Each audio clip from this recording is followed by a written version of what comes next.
You do not need more, fill in the blank here, whatever your excuse is, before you get started.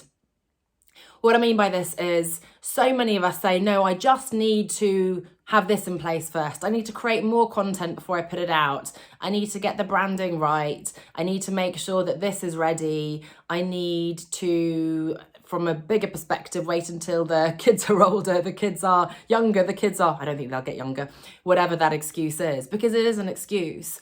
Here's the thing, even if you do need/want/would benefit from more knowledge, more time, more support and so on, more content, that content is doing no one any good if it's just sitting on your computer.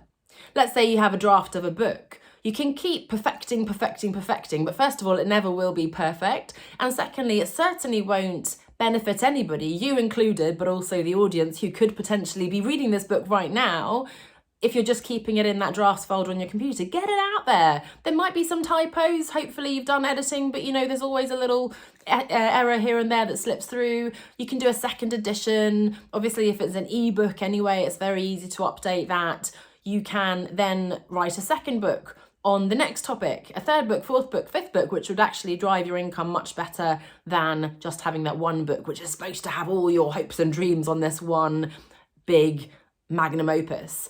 A podcast, it doesn't have to be the most perfect edited podcast. Mine is beautifully edited. I say thank you to my editor, but I just talk. I don't have lots of fancy ads in the middle. I have an intro, I speak, and then I have an outro. I'm keeping it simple. I did experiment with doing video, but it made it so hard. The barrier to entry, as it were, was so high because it meant I had to wear clothes and makeup and so on to record the podcast. And so I just get out there. I just get the content out there. If I want to experiment with Reels now on Instagram, if I have an idea, quickly turn the camera on, put it out there, and that's it. It doesn't have to be perfect.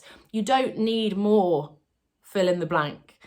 In my case, I am a people pleaser, I'm a perfectionist, overachiever, all those things that I'm sure many of you will relate to as well. But we need to overcome that. We need to start putting things out there, putting that content out to actually start growing the audience for the business, to start connecting people, to start learning what's working and what's not. We used to talk about the Pareto principle, 80-20, that actually 20% of what you do drives 80% of your results. We used to also use it quite loosely to say that, 80-20, it's sort of good enough. But you need to ask yourself, what is that point when it is good enough to put it out there? And your 80%, by the way, might very well be somebody else's 120% because we're all different in terms of our standards, our abilities, and so on. So stop waiting to put yourself out there until you have the perfect lineup of products and services.